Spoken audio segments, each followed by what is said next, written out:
Thank you, Greg, and thank you everyone for coming out for week 3 of the History of American Architecture lecture series. Now, it is the third week, and we are up to the 1980s, which sort of in the grand scheme of time, we got there pretty quickly. And if you've come to the series before, you know that probably my passion, if I'm honest, is in the 1930s and 40s and 50s.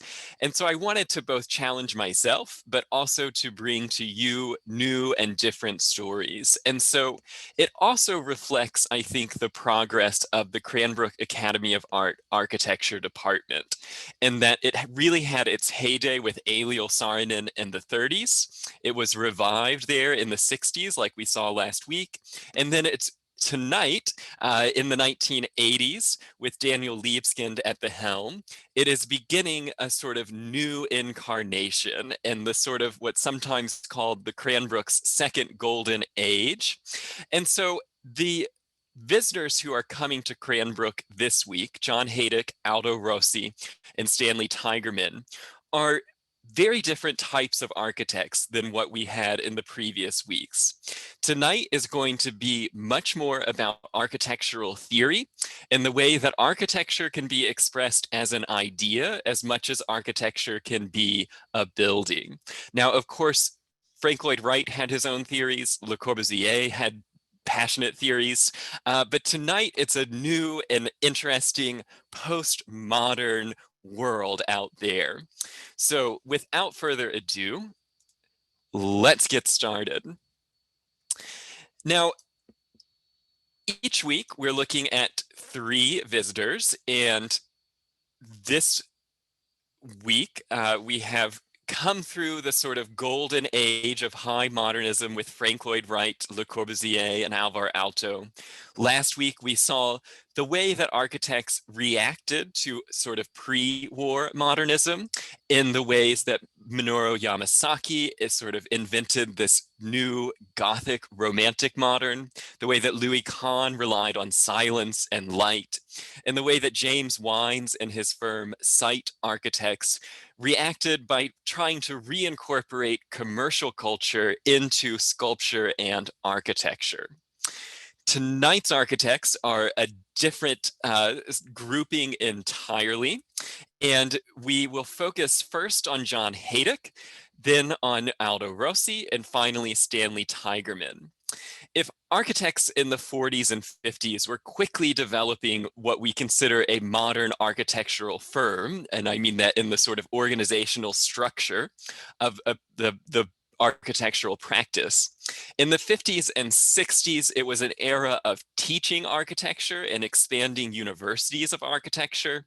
In the 60s and 70s, it became a field that was crowded at the top with those generations of architects who started in the 40s. And you end up having radical shifts in what it meant to be an architect. Architects were suddenly not necessarily building things, either through protesting the system or being simply squeezed out of the sort of act of building. And I think in each case, our visitor tonight is dealt a little bit with circumstance, the generation that they are born into and that they come of age as an architect results in the sort of small quantity of buildings that they build. But they're also reacting to major shifts in the idea of what architecture could be. And in this period, the late 70s and 80s, architectural theory in academic institutions was veering towards a high degree of specialization and a very precise division of intellectual labor, giving rise to what we might think of as the cult of expertise within academia, and a division between architectural theorists and architectural designers.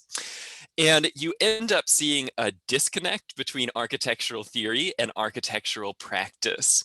And critical theory ends up really losing contact with what it meant to be a practicing boots on the ground architect. And you end up seeing a sort of disconnect between the theories that we are going to see tonight and the mass quantity of buildings that were being built in the world. In each case, John Hejduk, Aldo Rossi, and Stanley Tigerman viewed architecture as essentially textual in nature. And what I mean by that is that architecture for these theorists and practitioners was more like writing than not. And so it then follows that it's reasonable and worthwhile to engage in the discussion of architecture and interpreting architecture as a text and as a narrative, precisely in the way in which you would evaluate literature. Each of these architects came to Cranbrook under the leadership of Daniel Libeskind. John Hejduk came first in the spring of 1979, again in the spring of 1980, and again 15 years later when he spoke on March 28th of 1995. Aldo Rossi actually lived in Oakland County for 2 months of 1979. He then spoke at Cranbrook in May of 1980, 1985, and 1990. And Stanley Tigerman visited us in 1983. So if we think about these lectures as being vignettes of time of architectural thought, our period is sort of 1979 to 1985. And in this period, it really becomes important that we think of ways that storytelling can become architectural. Eliel Saarinen and his department was focused on architectural design and town planning in a very practical sense. Glenn Paulson, who was the architect in residence we studied last week, looked at architecture in a very sort of heroic late modern sense. The architect in residence who comes in 1978 really turns Cranbrook's architecture department completely on its head. And that would be the gentleman on the far right, Daniel Libeskind.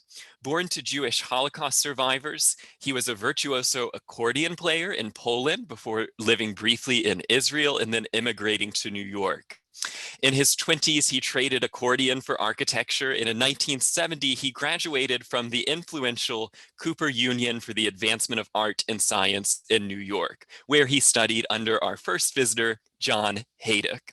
And Libeskind brought to Cranbrook the philosophy and the way of considering architecture that Hejduk had developed at the Cooper Union.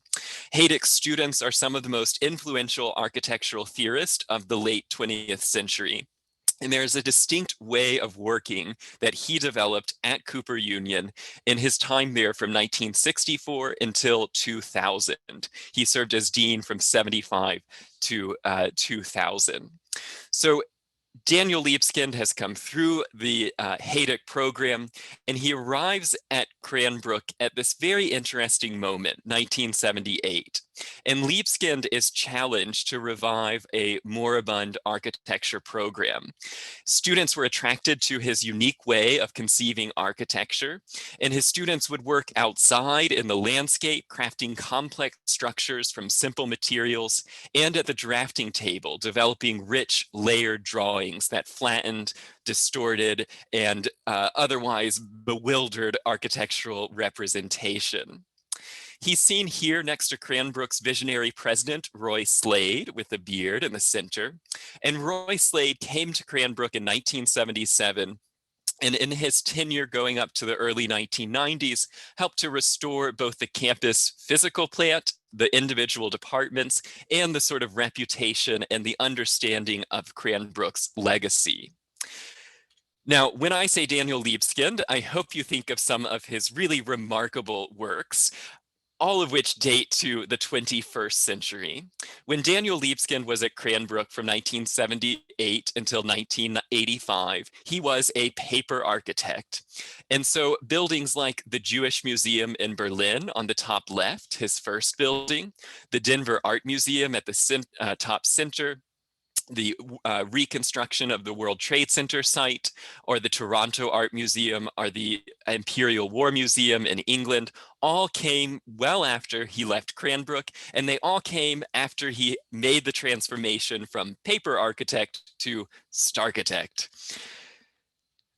While he was at Cranbrook, it was a real pivotal moment in the sort of institutional history. On the left, I'm showing the banner for the exhibition Design in America, the Cranbrook Vision. It traveled from the DIA to the Metropolitan Museum of Art, and it was spearheaded by Roy Slade as a look back at Cranbrook's first 25 years. It was a way of critically evaluating the art, architecture, design, and pedagogy of the school for the first 25 years, and of presenting Cranbrook to the world. On the right is an exhibition that had similar importance to the Cranbrook Architecture Department, the 1985 Venice Biennale. It was directed by Aldo Rossi, one of our visitors for tonight, and Aldo Rossi invited Libeskind to present the work of himself and the Cranbrook architecture students. Libeskind submitted 3 machines. I am showing a reading machine at the bottom center, where this giant wheel with these wonderful gears rotates in front of you, and you read the different pages as they sort of circle past. So in the middle of this slide, I have the sort of Cranbrook past, and in the lower end, the Cranbrook present, circa 1985. Liebeskind's education at Cooper Union, as I already mentioned, fundamentally shaped his understanding of architecture in the way that he taught. On the top 2 images here are examples of Liebeskind's work at the Cooper Union, where he used collage and he used axonometric drawing to create architectural scenes. If we zoom in a little bit closer to that top center drawing, you see the way that on a single sheet, he's analyzing architectural elements like columns, beams, walls, and space in a way that still reads as a building. You can imagine that this could be built, but it's beginning to reconstruct notions of architectural space and architectural drafting. The lower 2 images are examples of his early Cranbrook projects from 1978-79. On the lower left, a collage he entitled Tribute to De Chirico, and in the center bottom, a model of one of his architectural fantasies. And this is what Daniel Libeskind becomes known for at Cranbrook. Here is a drawing entitled Time Sections 1979 from a portfolio of drawings called Cranbrook Micro-Megas. And right there in the title, Micro-Mega, you have a sense of the idea of what Daniel Libeskind was trying to do, to create space that seems to have no scale, that has no sort of relation to our understanding of the physical world, but is a sort of glimpse into another sense of time and space in architecture. John Hejduk, who wrote the introduction to Cranbrook Micro-Megas, said that Liebeskind's drawings were explosions into space soundless, where debris float in a universe devoid of ending. Each particle, each element, each sign, each figure, each shape, each plan is still intact and precise. Hejduk goes on to talk about this new vision of architecture that interweaves and intertwines notes, films stopped in frame. Is our retina damaged? Are we in danger? The shards of memory lie everywhere. I mean, Hejduk, who writes poetry throughout his life, he really leans into the sort of mystery and associative value of these drawings by Libeskind, his student, former student. Libeskind, when writing about this era of his work, says, an architectural drawing is as much a prospective unfolding of future possibilities as it is a recovery of a particular history to whose intentions it testifies and whose limits it always encourages. In any case, a drawing is more than the shadow of an object, more than a pile of lines, more than a resignation to the inertia of convention. So now that I've set the stage of what the architect in residence was like, let's meet the visitors to Cranbrook. The first is the Bronx-born son of Czech immigrants, John Hejduk. He studied at the Cooper Union in the late 1940s and then the University of Cincinnati. He worked for the New Jersey Turnpike Commission and then went on to Harvard, where he studied under Walter Gropius and I.M. Pei. He took a Fulbright to Italy in 1953 and 1954 before returning to Cincinnati to work for a conventional architecture firm. He was a huge fan of Frank Lloyd Wright, and he hated Le Corbusier. In one lecture at the Cooper Union, he jumped up and down in his fury, the horror of Le Corbusier's city plans and the Unité de Habitation. And he sort of made fun of Le Corbusier. But then he has the turnaround where he converts, because when you hate someone that much, you end up falling in love with their work. So let's see some of that conversion now. Starting with these early sketches for a house at the University of that Hejduk designed while a professor at the University of Texas, Austin. He was there for 7 years, starting in 1954, and he designed 7 houses in 7 years. None had clients, none had sites, they were all speculative designs. And he starts with this sort of examination of architecture through pen and paper. And you look at what he's proposing for house number 1 on the left, and you can see the influence of the sort of great hero of so many American architects, Mies van der Rohe. Now, Mies van der Rohe, who was a German architect, the last president of the Bauhaus, and immigrated to America in the mid-1930s. He took over the Illinois Institute of Technology, and he's central to the sort of Chicago School of Architecture. Chicago is not that far. Shockingly, Mies van der Rohe never comes to Cranbrook, and so he is not a Cranbrook visitor. But tonight we are going to see 2 architects who are deeply indebted to Mies van der Rohe. And so I'm showing on the right Mies's single family home masterpiece, the Farnsworth House. And notice how both Hejduk and Mies take columns. They raise the floor as this sort of datum line in space floating off the earth. Then the ceiling is the exact same dimension, and the house is sort of in this sandwich of glass and steel columns. In plan, the Farnsworth House has the exterior columns represented, and then a free-flowing open floor plan. But the plan of John Hejduk is a radical departure, because he's not looking at the free flowing of space that Mies had. He is looking much further back to Palladio and to the Renaissance architects. And he's using a 9-square grid in order to explore what it means to be a house. And he will then extend his explorations of the 9-square grid in each of the 7 homes. He does drawings that become increasingly light, both because he is using a very fine pencil, an 8H or a 9H, and also because he's using very small gestures. What is the least amount of line and ink that I can use to convey my architectural idea? It is a highly abstract and minimalist drawing style that supported Hejduk's assertion that architecture was a complex formal language and that it's unrelated to any sort of exterior reference. So as he's designing these little pavilions, they develop from house 1 to house 2, which is still a 9-square plan, but this time with a different arrangement of verandas. And then the shift comes when he begins drawing them in an axonometric style.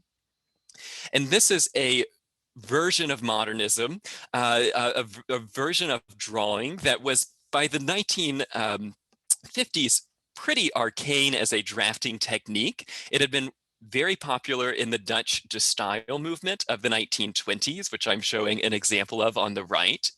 And the problem, or the benefit of axonometric, depending on what you want to do, is that it doesn't give you any sense of perspective. If I am standing and looking at a work of architecture, I can never see it in a true axonometric. I will always see it in a sort of point perspective.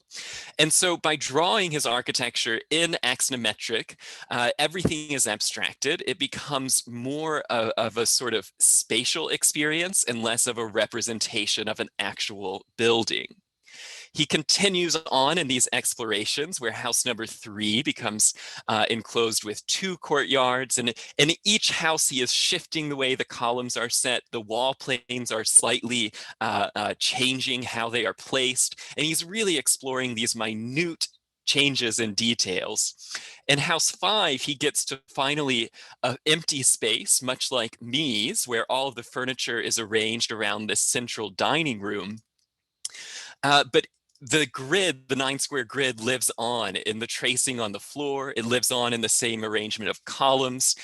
Now the windows are asymmetrically placed.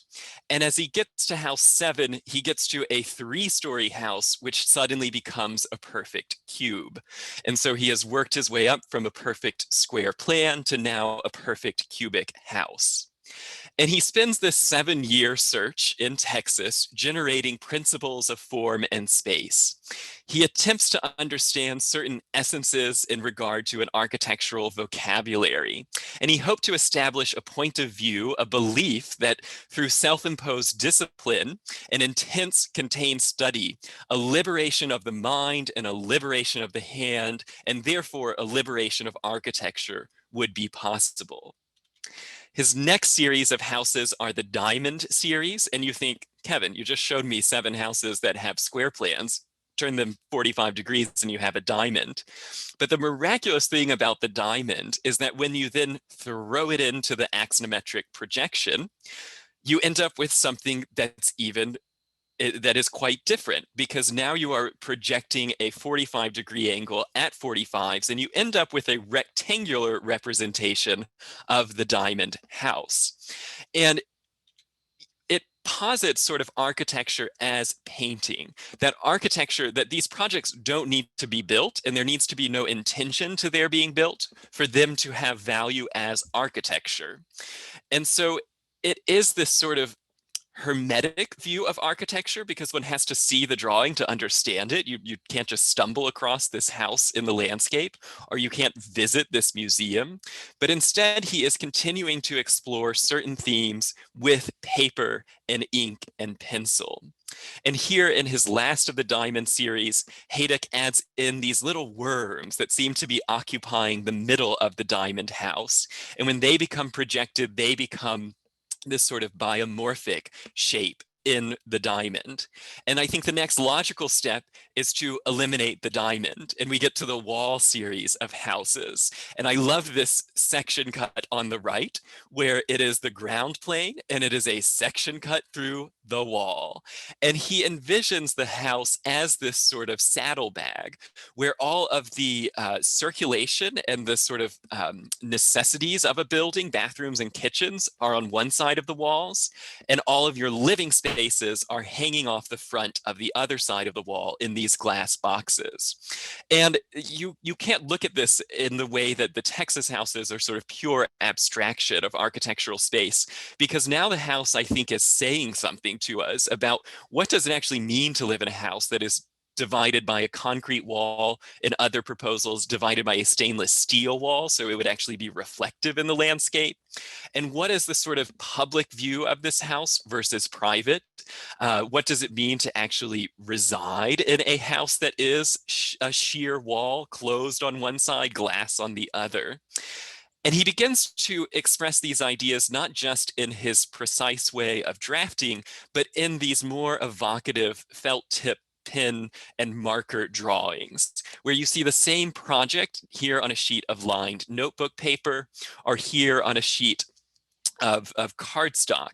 And he's representing the house in a very different way. It is more romantic, it is more poetic, I think it is more evocative, even if it doesn't look like a house. It is certainly telling us more of a story about maybe what is going on in Hejduk's idea for this architectural space.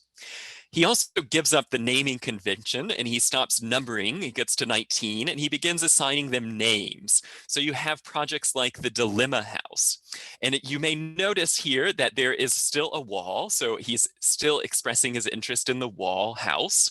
But on one side is that cube, and on the other side, there are 2 rooms removed from the house. And the dilemma here is that the couple who commissioned the house, a fantasy couple, are no longer together. They're no longer happy. And so it's a house for a separated couple, where the house then is expressing the separation, and the name, Dilemma House, is expressing the sort of predicament that they find themselves in. And right around this time, he is making his first journey to Cranbrook. And so I imagine he would have been discussing with his students an upcoming proposal for an exhibition, The Silent Witness, where he proposes 4 houses built along a cliffside, each with a different architectural form, each with a different name, and each with a very different landscape. The first, a series of walls with doors, not arranged in a row. The second are these sort of rails that move up and down, then a topiary garden, and lastly, a great volume of water. And the houses themselves he explores through a number of drawings. So you have projects like This Is That House, which I sort of, in reading it, and I am no expert on John Hejduk, and I'm not sure anyone is. He's such an enigmatic character. But what I see when I look at the title, I look at the project, you have these sort of Platonic solids, these Froebel gifts here of the sphere, the cylinder, and the rectangle. And you have this is here, and then that is sort of turning up, and the house is sort of saying, this is that. And so he's communicating in, I think, a different a way than those earlier projects, but it's still an exploration of what is the story that the architecture can tell. And he begins doing these elaborate worlds where his buildings begin to occupy imagined space. If you know John Hejduk, you probably know him through his books like Mask of Medusa or the Riga Project, where he creates entire town proposals created with these characters. And he assigns them names like the House of the Suicide, which comes from a very specific tragic event in Czech history that we'll get to in a moment. But when you're looking at this sort of second phase of Hejduk's career after those Texas projects, we begin to think of the surrealist, and he's really bringing the principles of surrealism into architecture.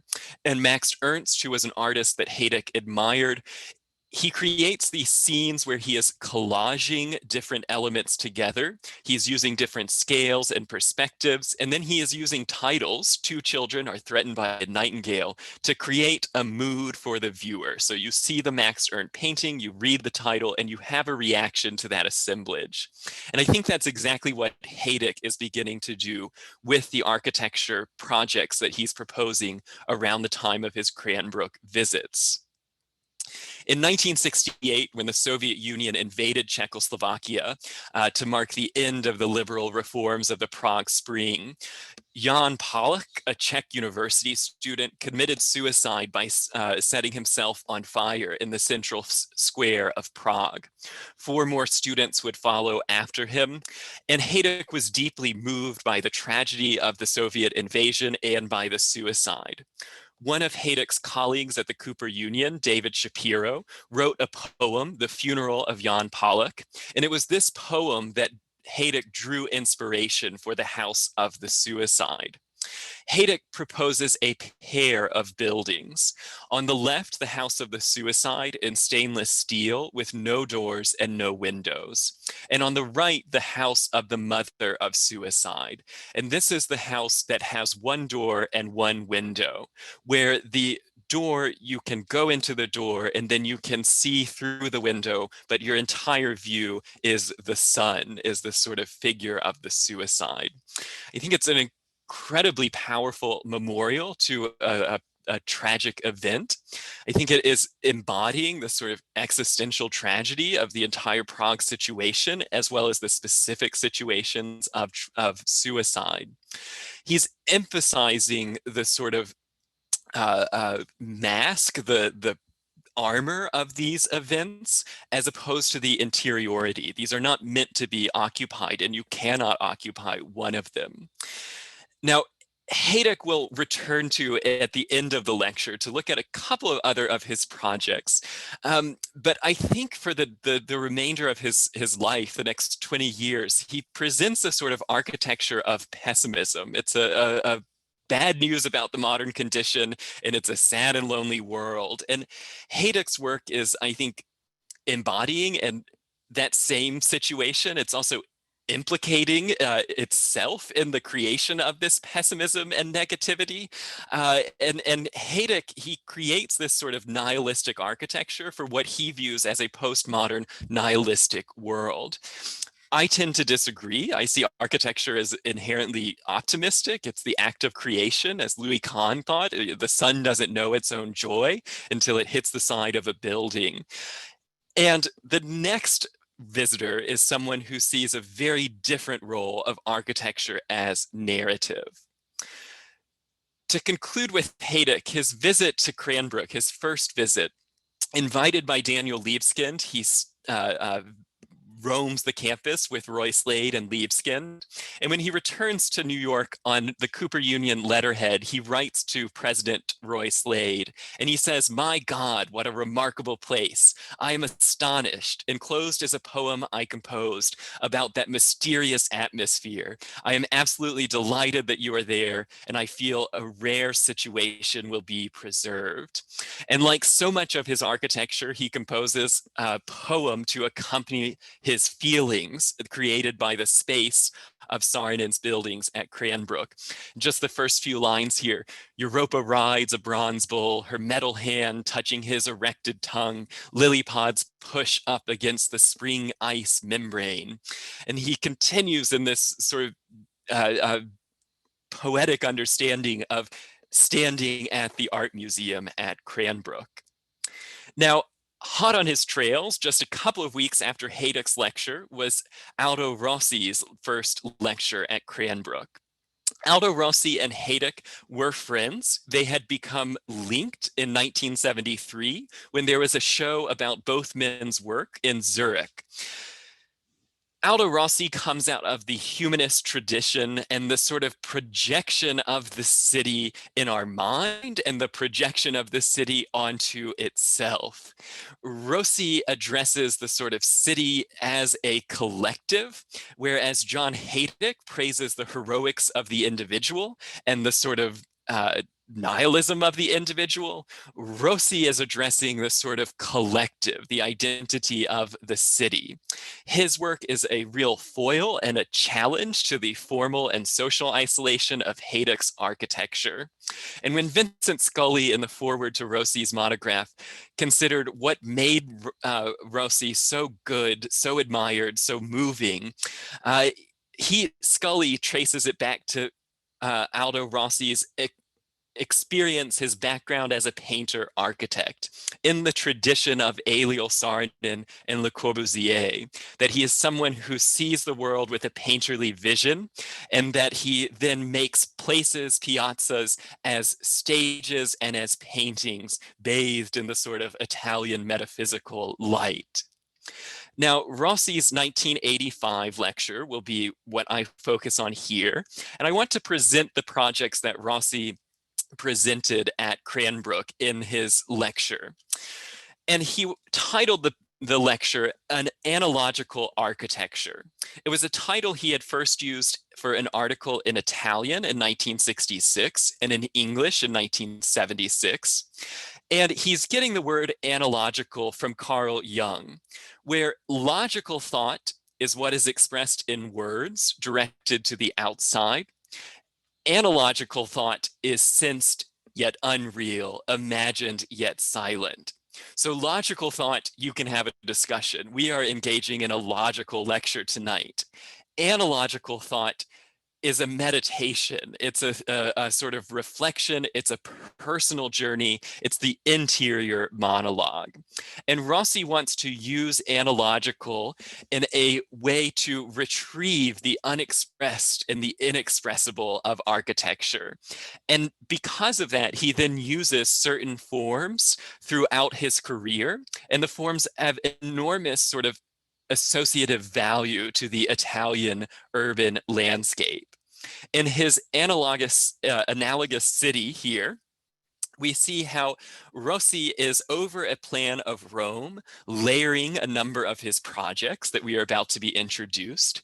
He is layering them in orthographic and oblique and perspective projection. So he's not using the sort of Heydukian reductiveness of just the axonometric. Instead, Rossi is showing the buildings at all different angles and all different manners of representation.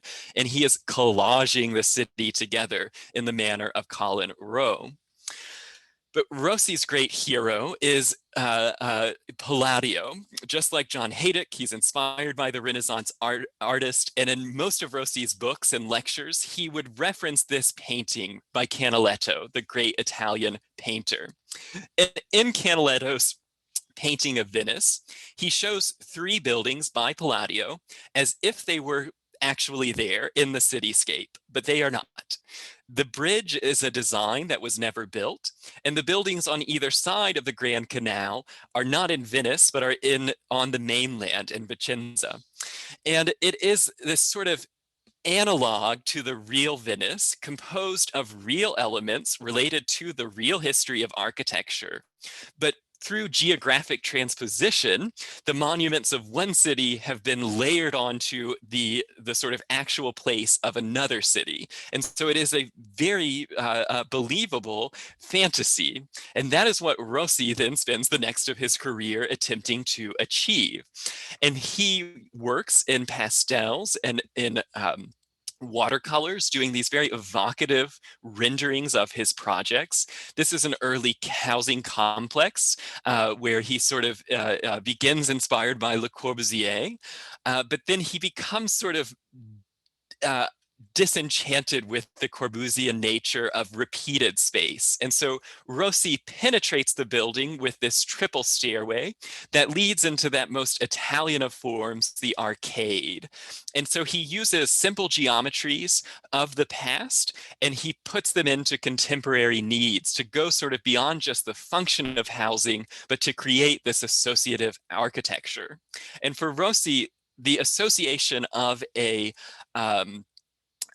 room like this, of an arcade, of an enclosed and column space, it is universal to the Italian city. And so there's no sort of conflict of using the arcade in a affordable housing complex or in a cemetery. In what is probably his most famous building, the cemetery of San Cataldo. It was a competition that he won in 1971 to expand the original 1858 cemetery. The 1858 cemetery is enclosed by a columbarium designed by Cesar Costa. It is divided from the new cemetery by the Jewish cemetery, which is enclosed in a brick wall here. And Aldo Rossi proposes another enclosed cemetery by columbarium here, connected by this colonnade that would shade the tradespeople, the flower vendors, and the stone cutters. So there's this sort of hive of activity in the center, and then the new cemetery on the left. The first element is a formal gate. Once you've entered into the gate, you find yourself in a great red cube of 1 meter square windowless openings without a floor, without a roof. This was what Rossi called the house for the dead. He wanted it to be a functionless meditative space that was a purely sort of formal exercise. Behind that were the ossuaries in a triangular shape, and then in the back, a conical chimney-like structure over a common grave for the homeless and abandoned. It was never realized to the full extent. Here is it today, where we see the 1858 cemetery in the rear, and then Rossi's in the foreground. And looking over the Jewish cemetery, we see the arcade, we see the enclosure, and we enter in through the sort of construction where the vendors, the flower sales, and the stone carving happen. And you slip into the cemetery and you're confronted with this great cube. Now, for the logistics of the project, it ended up being a functional space. It is a columbarium, so there are people who are buried here, but it stays this sort of pure form in the landscape, where you have a grid of 1 meter square windowless openings in that manner of sort of Louis Kahn, where the window without glass is inviting us in, like flirting with the idea of a ruin, of an ancient building and a modern building all at once. And then you come inside and you do have a building without roof, without floor, now with this sort of gridded structure of the columbarium. This project will occupy the rest of Rossi's career, but it was a major part of his Cranbrook lecture alongside an elementary school that was completed in 1976. It's a small school for a small village, and it's arranged as if it is a little city on a piazza. The heating plant chimney is a sort of community landmark. Think of the church steeple. And this is also the entrance line for the school. So the street is actually running on this side, and the students come in along the side of the school like this. The chimney sort of draws the eye in, and then you slip into the school through this small portal. And you see the clock there to making sure everyone is arriving here on time. Once you get into the sort of city piazza, it is anchored by this large cylindrical volume. This holds a library and a hall up above, and it faces off a theater, a great stairway, where you have this dramatic sort of anchoring of two large walls, a large blank wall across the back. And it really frames the sort of children in this theatric piazza, where you have the children underneath a clock, sort of the clock is the witness to the situation. The children are at the beginning of their time, and sort of time is infinite for a child, and yet there it is ticking away, and it's overseeing these two doors, which represent sort of two choices. If it was just one door, it wouldn't be nearly as dramatic as this sort of A or B that is at the edge of this little piazza. And it's so undecorated, it's undesigned. It seems as if it is straight out of that analogical mind, out of that sort of memory of what is a school, what is a city. For another secondary school, he uses he repeats the sort of same formal idea, except now you enter it straight through this colonnade. And this colonnade recalls the work of Rossi's great hero, the painter de Chirico, which again, painting in that Italian light, harsh shadow, the rendering of colonnades, of abstract architectural features. And de Chirico painted these works from the 1910s all the way through the 1950s, placing within these sort of somber landscapes, singular figures sort of moving about, haunting the space. And I think Rossi's architecture has a sort of a haunted atmosphere as well. Rossi is looking to the local vernacular in a way that the modernists certainly could never bring themselves to do. And so he's repeating this octagonal form of a local barn here for the library of the school. But what's most perhaps significant to us as a Cranbrook audience is the heating plant of the secondary school. On the left, you see a telescoping chimney, which is mirroring directly and explicitly the chimneys of Kingswood School by Eliel Saarinen. By 1979, when Rossi designed this school, he had already visited Cranbrook. His children attended Brookside for the 2 months that they were living in Michigan. And Rossi wrote in a 1989 letter to Cranbrook's president, Dr. Lillian Bowder, that I have seen many places and many architectures, but rarely a place that is as luminous and mysterious at the same time. So I think he was deeply affected by the Cranbrook architecture, and he begins to use sort of these Saarinen-esque elements in his designs. In 1989, Rossi was commissioned to design a new athletic facility at Cranbrook, a commission that was not realized. Another project that was unrealized was student housing, where you have this central, almost greenhouse-like figure where the dining hall and the services of the school are held in this sort of garden, this greenhouse garden-like figure, anchored all by another chimney, and then around it little houses, which sort of create the magic of this proposal by repeating the individual. So each room is one student, and the individual gathers here in this sort of urban condition. And it's the expression of the city as the sort of university. And so if college is the great operetto of life, here you have the stage set, and here you have the buildings are the actors, which then house the human actors within them. And it's very similar to Thomas Jefferson, another of Rossi's places he visited in his 3 years he was in America, 76 to 79.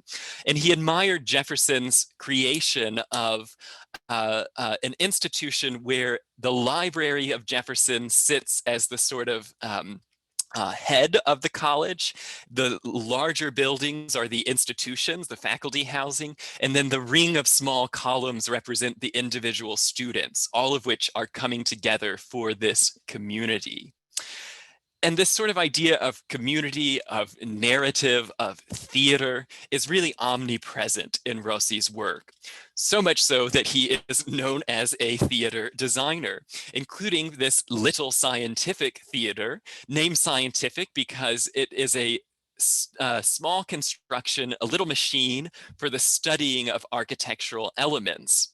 There was a fixed background, and then in the sides of the theater, like a puppet theater, he could slip in interchangeable architectural elements and painted backdrops, skeletons of steel and little wood constructions.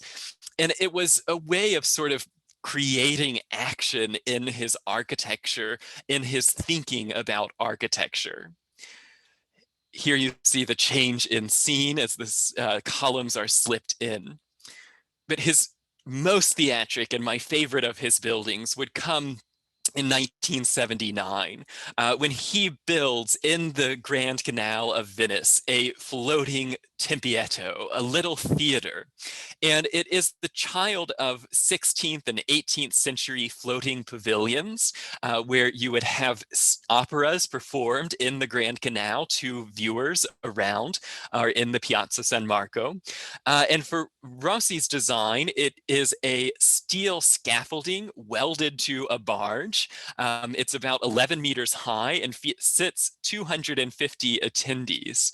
It was then wrapped in wood and painted with a sort of sky blue. And then it traveled from the shipyard into Venice, where it sort of putzed around, going in and out of the canal and offering performances.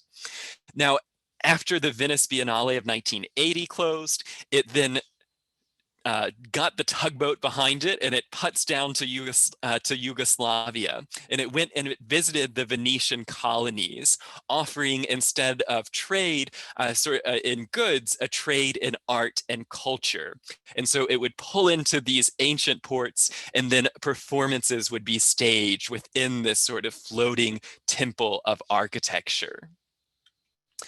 And I think that the layering of this form, it's a church form, but it's on a barge. It's a temple form, but it's geometric and it's solid.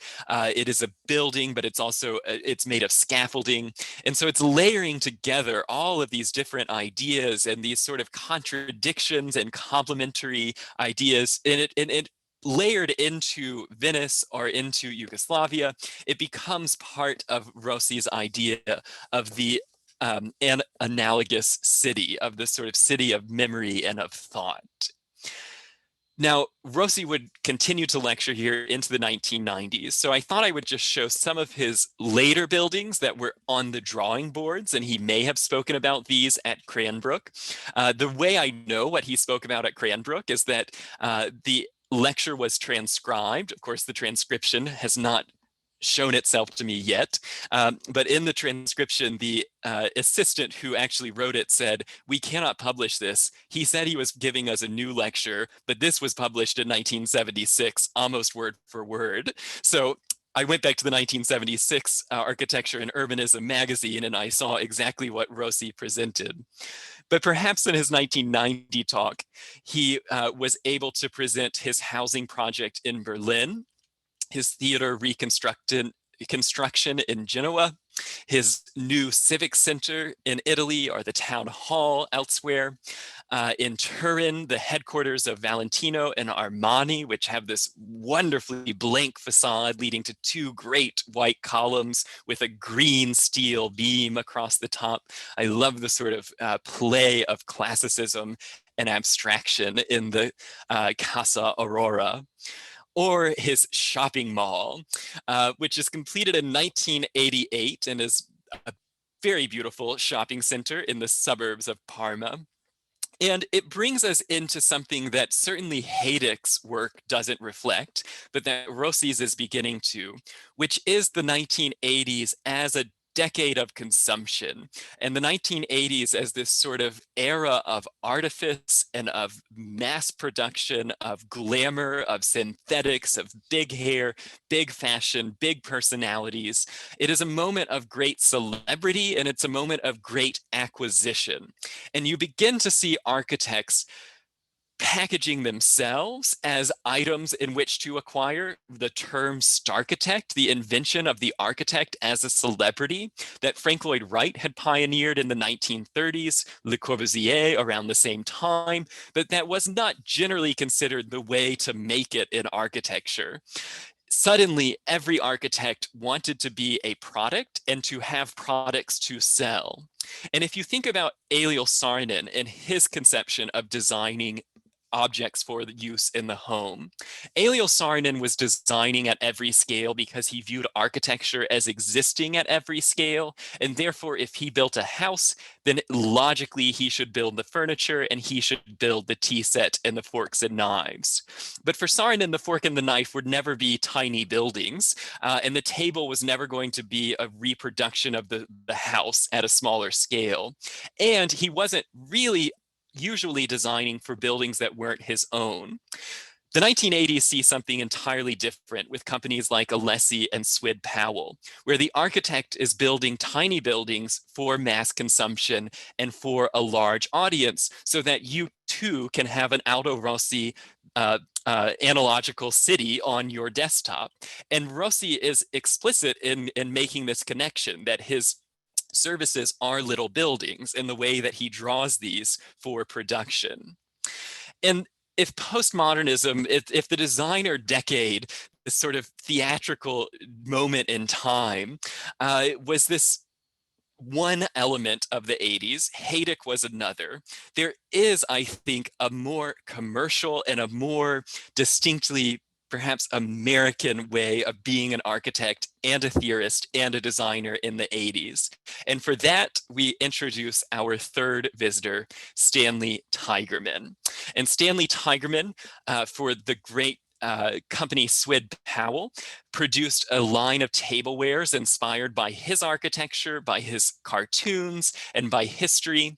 He designed these with his wife, Margaret McCurry, with whom he was in practice, in partnership, in life and in practice for many years, though they did not build buildings together. So we'll see the buildings tonight are attributed to Stanley Tigerman because they worked on separate projects in the office, except when it came to building these tablewares and producing items to sort of acquire that Tigerman McCurry look for your home. Stanley Tigerman was from Chicago. In 1933 at the World's Fair, he won the Beautiful Baby contest at the age of 3. He then grew up to flunk out of MIT.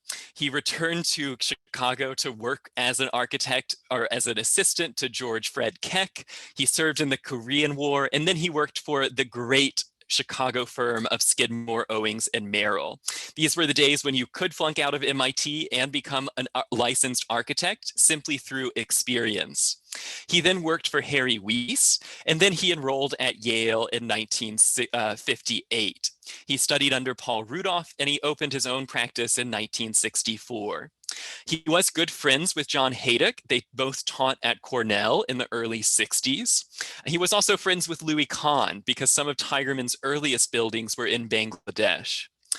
Tigerman represents this sort of post-functionalist architect who searches for narrative meaning in architecture in the same way that Rossi and Hejduk did. But Tigerman, we will see, doesn't deny the sort of strong elements of tradition and the strong elements of humor, and bringing a little levity to our Cranbrook visitors lecture tonight. But before we get to the humorous Tigerman, we must start with the serious Tigerman. And his first project to become nationally published in many of the architectural periodicals was an outgrowth of his student work at Yale, and it was the Instant City, where on the right you can see Paul Rudolph's sort of iteration of the Instant City. It was a moment in time, the mid-60s, of mega structures of conceiving of the city as these sort of metabolic, self-constructing, self-propagating constructions. And so for the instant city, Tigerman proposes covering the American highways in these pyramids that would have commercial structures and then offices, 21 levels of duplex dwellings, and then restaurants and entertainment on the top floors. And he is proposing all of this over the highway because he says America has plenty of expressways, and expressways are killing the cities through the suburbs, and so we must build our new cities on top of the expressways. It's a pretty whimsical and kind of wonderful proposal. He then proposes the urban matrix, which is a similar proposition, but now floating in the river. And all of these are just big ideas. But they come to a sort of logical expression in an early church that he designs, where he's using the same sort of engineering principles of rotating trapezoidal volumes to create a church. It's buried in a berm, and it connects to the existing monastery with this great concrete wedge that is the bell tower at the dead center of that wedge. And you walk through the wedge and into this underground chapel with this trapezoidal construction. But for the most part, Stanley Tigerman is out of college, he's out of the offices of Skidmore, Owings, and Merrill, and he immediately relies on that great hero of the Chicago school, Mies van der Rohe. And he builds quite literally a Miesian condominium modeled after our own Lafayette Park, which is Mies's largest residential complex. And Tigerman borrows the window layout, he borrows the proportions, and he gives Chicago this another Miesian cigar box turned on its side.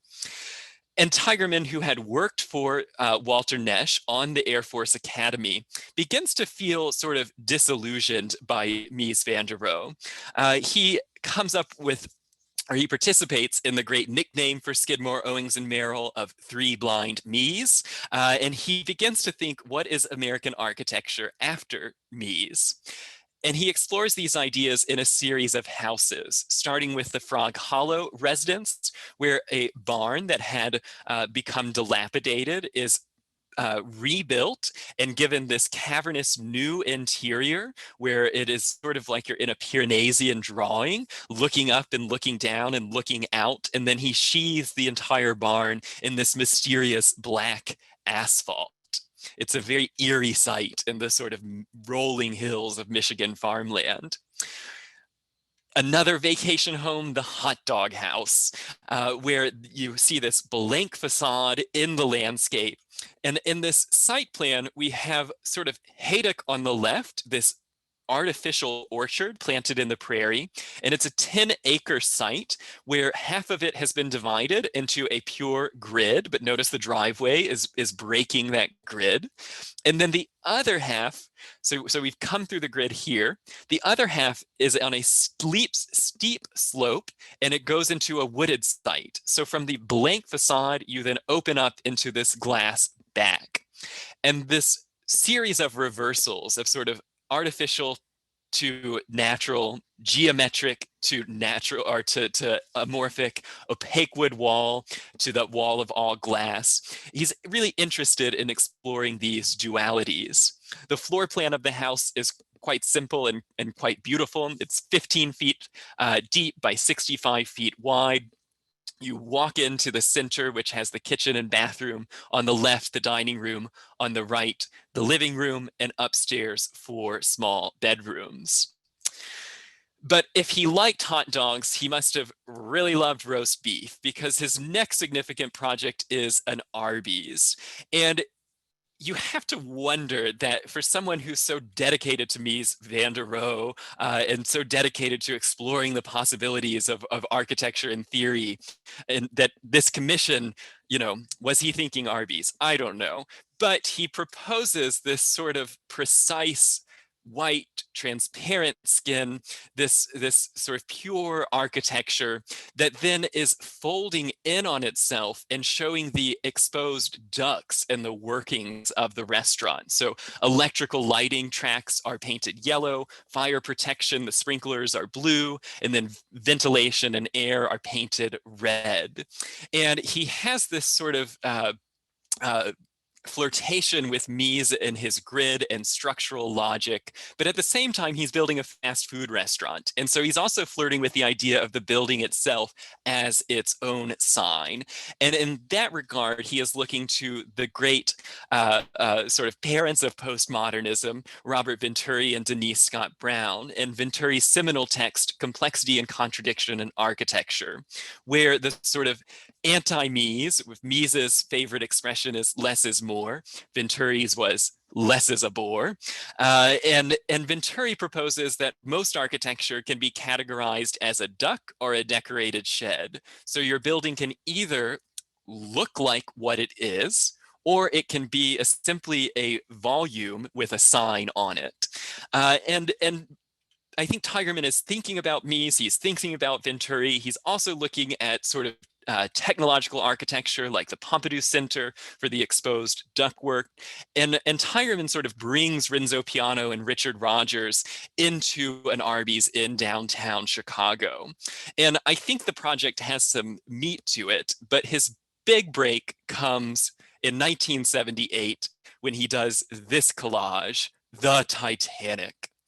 Now in the collection of the Art Institute of Chicago, it is this photo montage that is meant to provoke architects to contend with Mies's legacy and to challenge architects to choose sides. Either keep doing Mies, be a three blind Mies, or remain cemented to the past, or move on into something new. And this is when we really start to see humor come into Tigerman's architecture.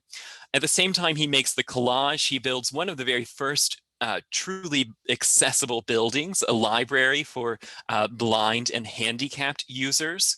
And it is this bright red color because color is one of the last senses to go as you're losing your eyesight. And so he wants the building to be experienced by those who are still have some sight. And then it also incorporates on the inside elements of building construction that become required with the American Disabilities Act in the 1990s, but at the time were really radical for an architect to consider sort of how movement through space and how the librarians interact with visitors of all different ability.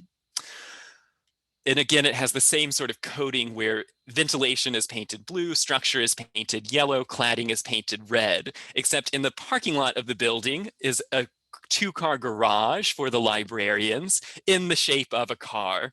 And so we have this sort of duck in Venturi's terminology of it's a car garage, therefore it looks like a car.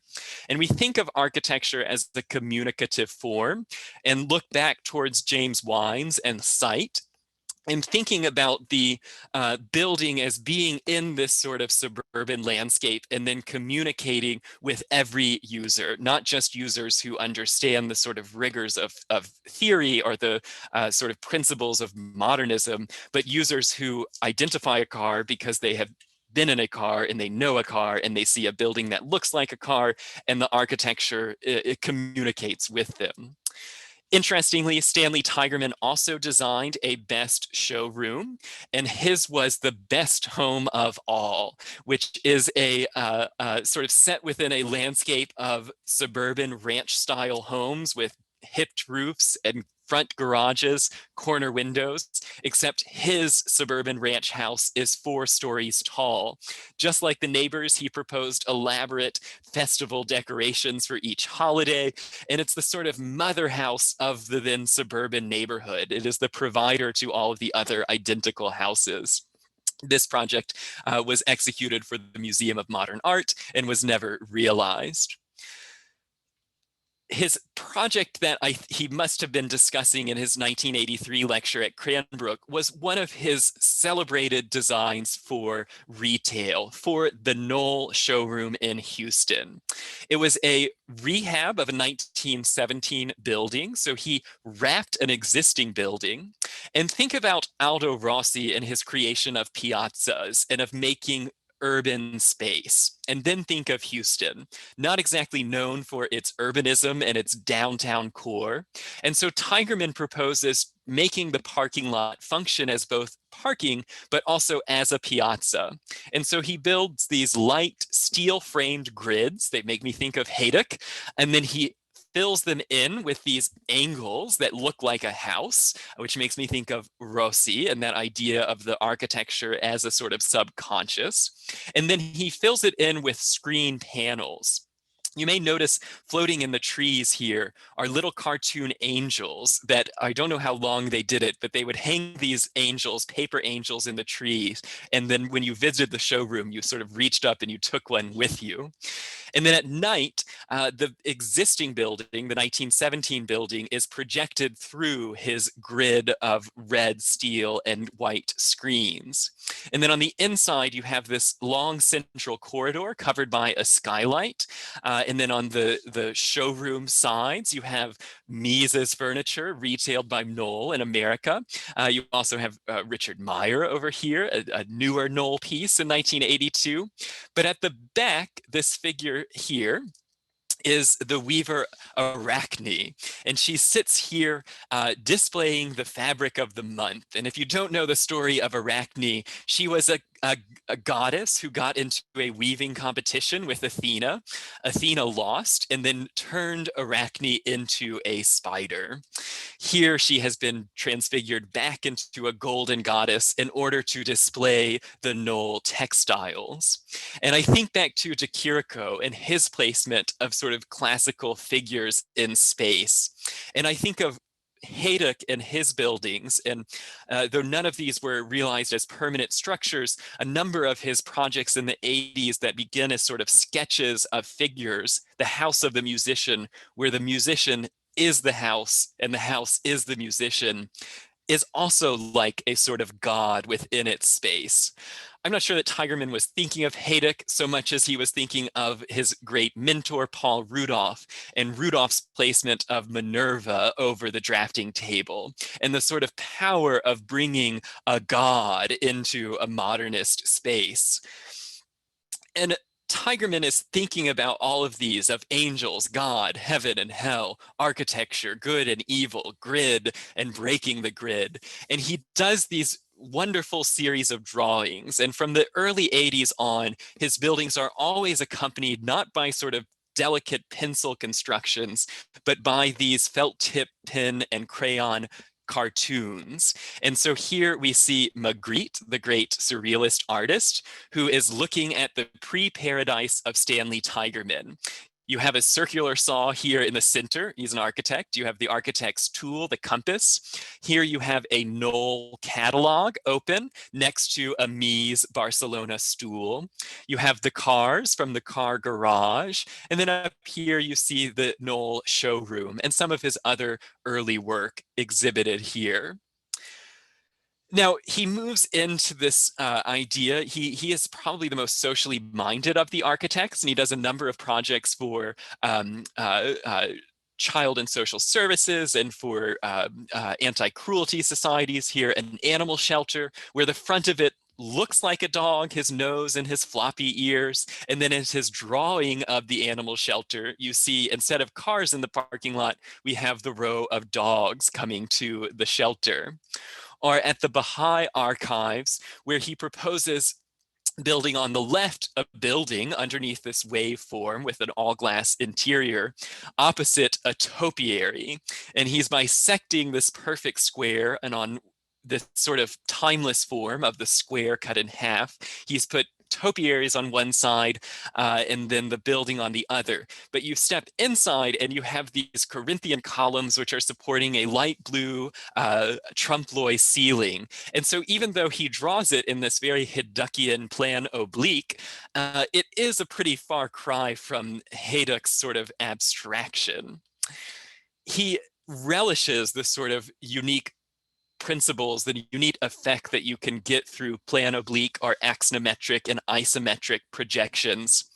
And here for the Kohler Company, he proposes this bathroom with altar-like spaces. In his words, the bathroom has suffered long enough from the excesses of Victorian privacy, and this project intends to herald the bathroom as a place of joy. And what better way to express joy than to turn to Dante's Inferno? And so we see here on the right, looking as a worm's eye view up into the building. And so if you're in the ground looking up at this perfect cube, you will see God and the angels. But then logically, we must look down. And so here we see the bathroom with Hades and hell below it.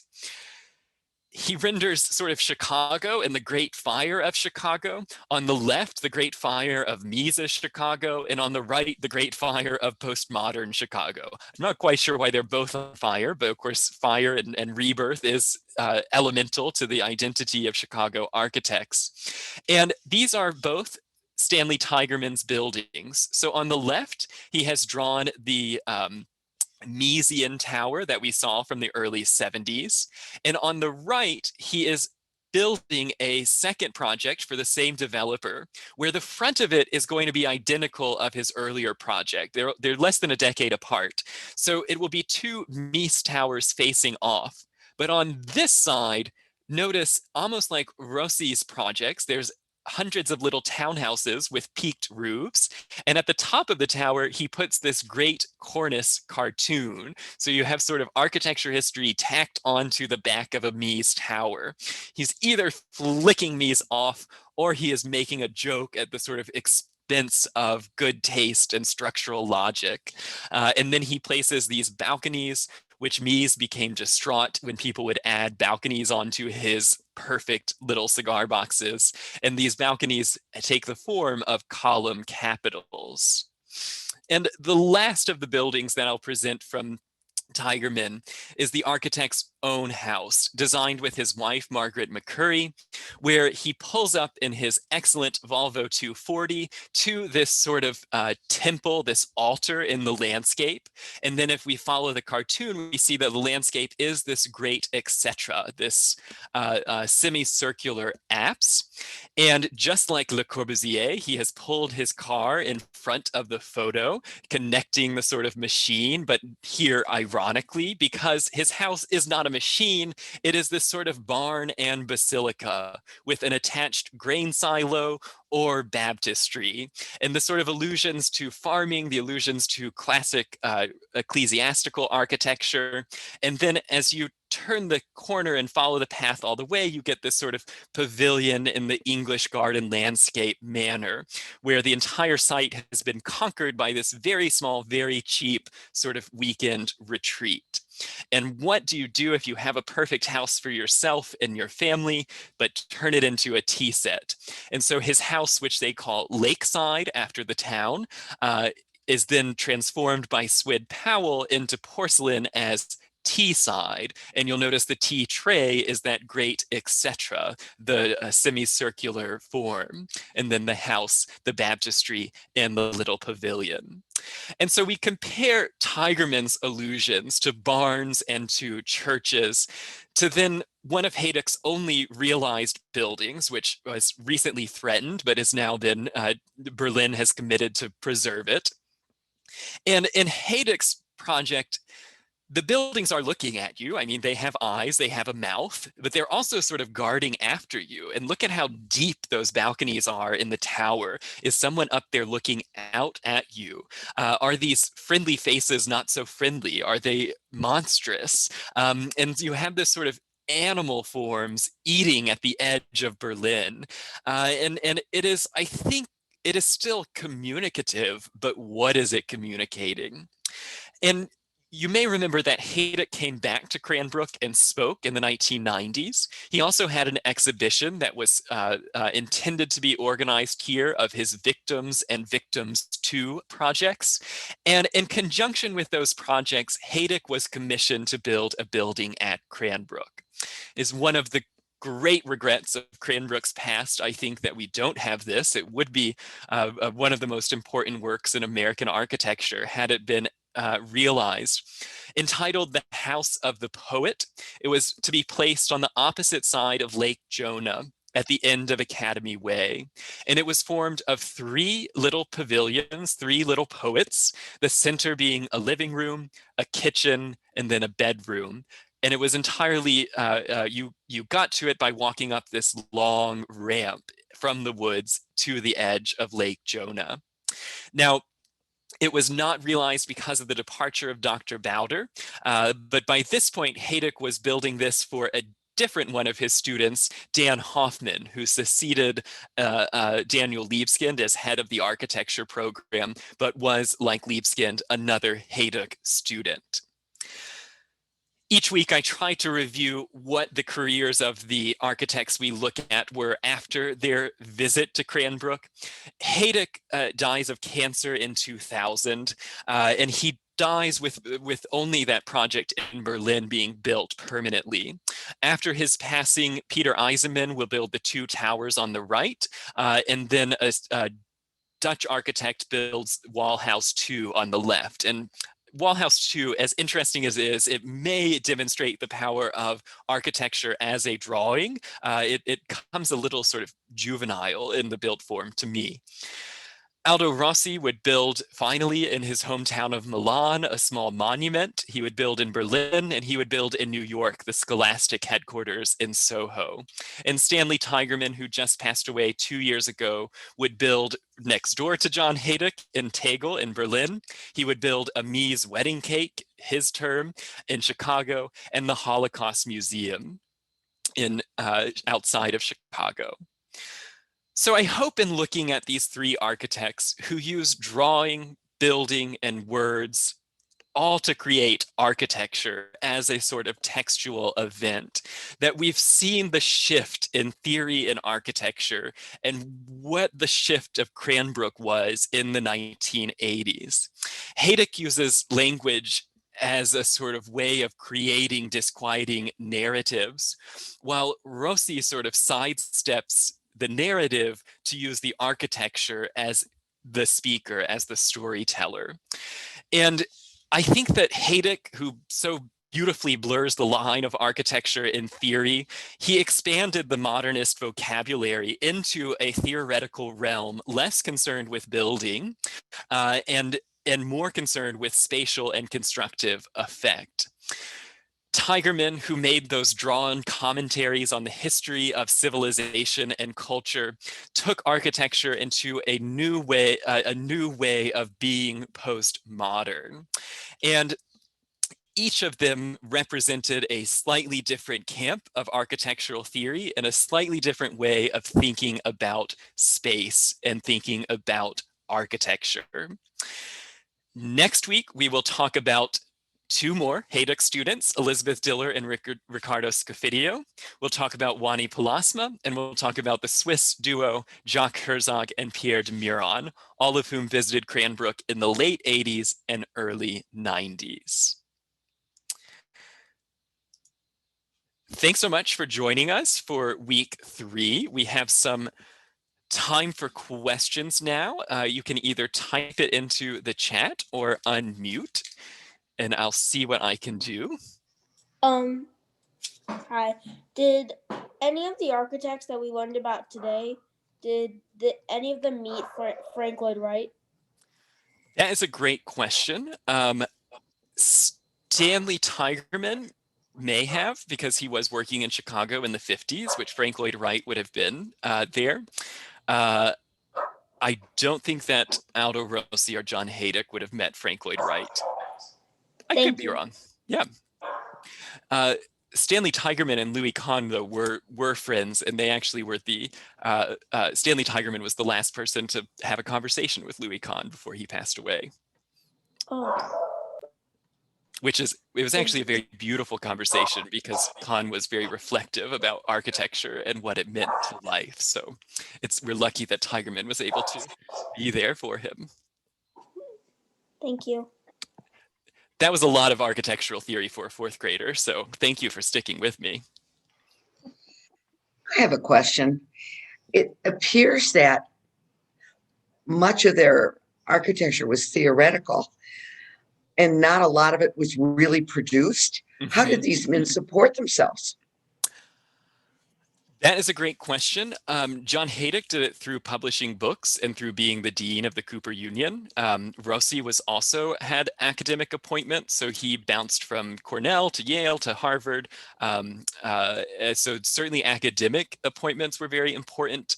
Tigerman was also an academic as well as an architect, though Tigerman is unusual for the three because he continuously built private residences, particularly his wife. And Tigerman, I mean, there are buildings that are being finished now to his design. So he was certainly the most commercially and successful and the most productive. Hejduk was a celebrity. I mean, he could fill auditoriums around the world. And so he got a lot of grant funding. So you'll see projects that are credited to the National Humanities Fund, to different Finnish funds and German funds. He would publish these books through grant funding. Thank you. Kevin, we've got a question in the chat. Did all Cranbrook architects in residence leave their papers with the Academy's archives? I wish. No, Glenn Paulsen is the only one. Eliel Saarinen's papers are in Finland. I don't know if Robert Snyder has any papers. Glenn Paulsen's are here at Cranbrook. Libeskind, I believe, sold his papers to the Canadian Centre for Architecture in Montreal, which is also where John Hejduk's papers are. You get a lot more collections if you have Phyllis Lambert, the Seagram's heiress, buying collections. And I am grateful to the Canadian Centre for Architecture for digitizing so much of the John Hejduk archive. That is how we were able to enjoy those very delicate drawings that I would not have been able to scan out of books like I did for Mr. Tigerman. And the only archives that we have are the official professional archives. So I'm getting a lot of this information from Roy Slade's papers as president of the Academy, from administrator and executive secretary papers, and then through meeting minutes and board minutes. It's why the work that we do with our minutes is so important. Other questions? I've got a few more in the chat.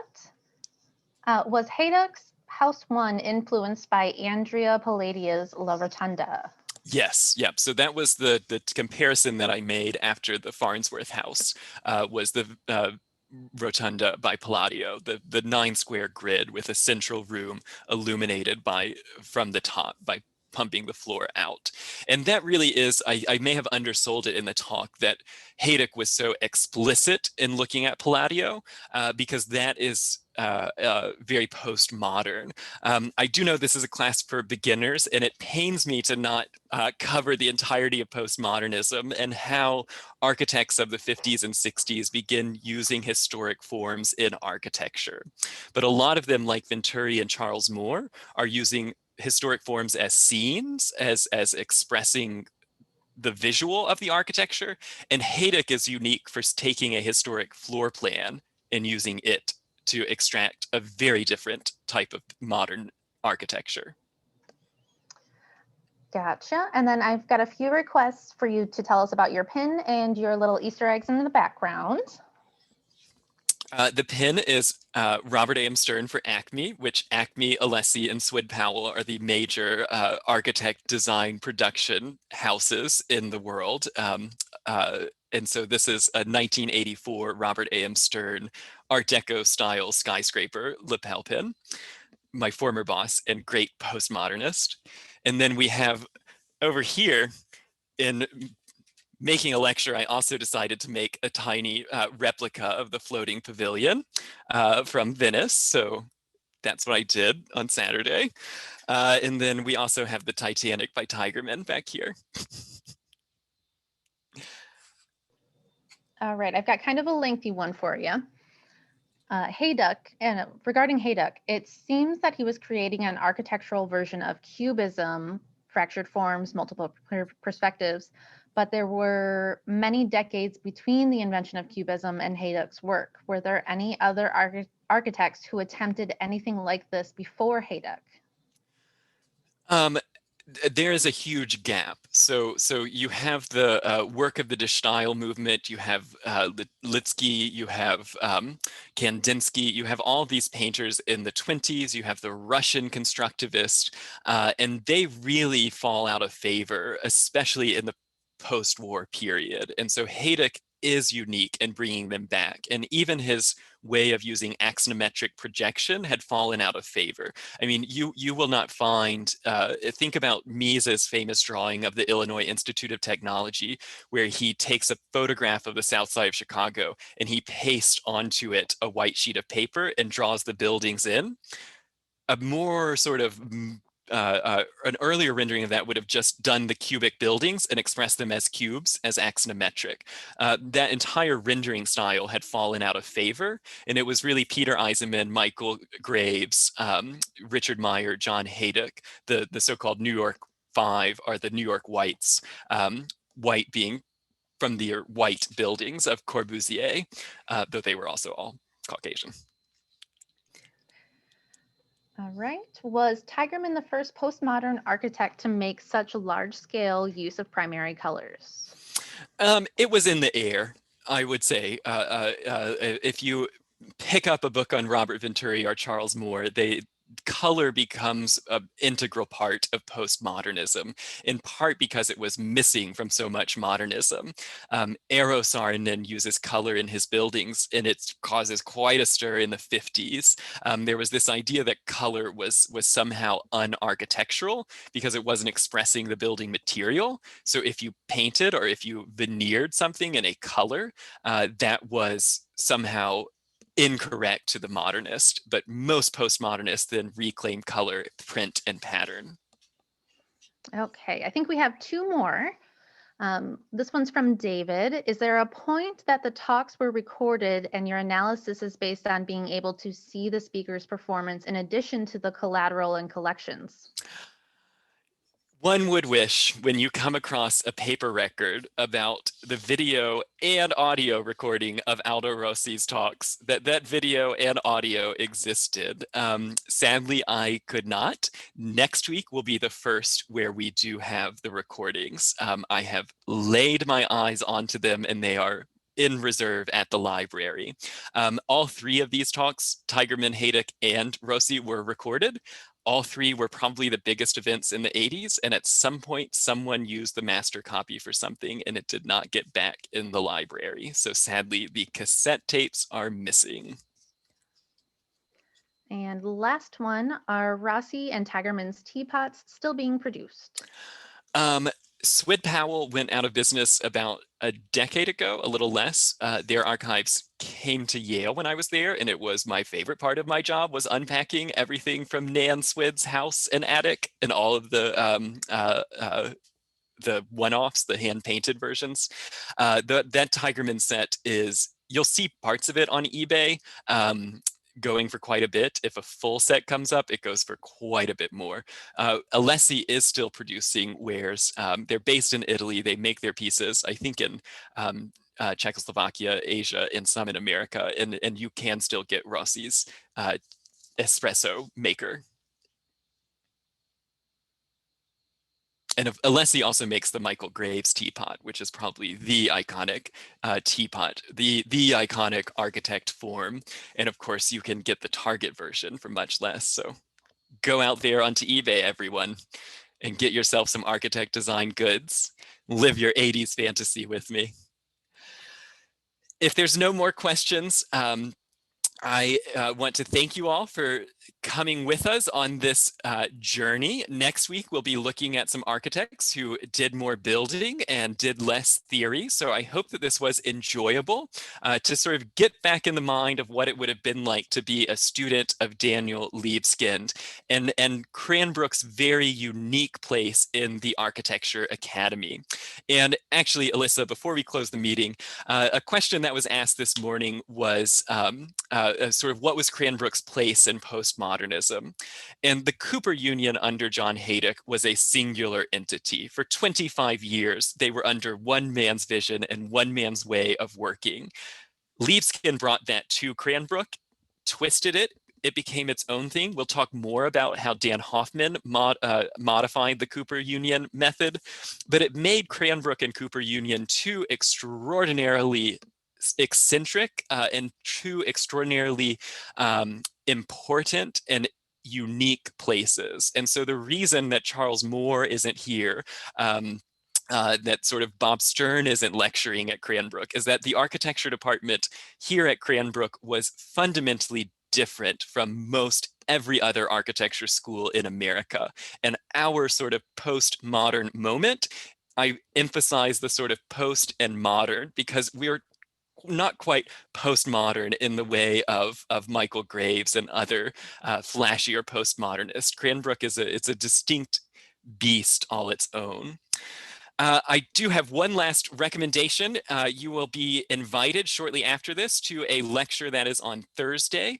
I forgot to advance the slide yet again, but we are having a Cranbrook visitor, Gretchen Wilkins, the architect in residence for the Academy of Art. The current architect in residence and her department have invited the English designer Adam Nathaniel Furman, who is an eccentric neo-postmodernist queer designer of architecture, sculpture, functional objects, and environments. And he will be lecturing to you on Zoom from London on Thursday at 12 noon. And I encourage everyone, if you are interested, to check out that lecture. I certainly admire him. I think he's one of the most interesting thinkers and practitioners working today. And it is a real thrill to have him as a contemporary Cranbrook visitor. So you'll get the link to that in about 10 minutes. Thank you everyone for coming to week 3. And I will see you next Monday evening.